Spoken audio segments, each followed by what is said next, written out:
खिच्छु खिच्छु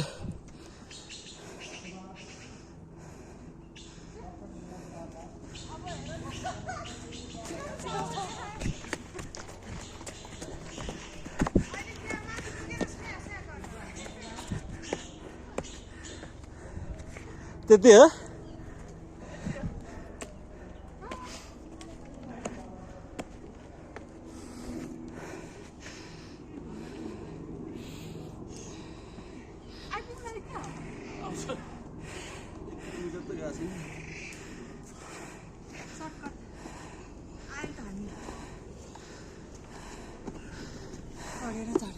खिच्ने भिडियो फोटो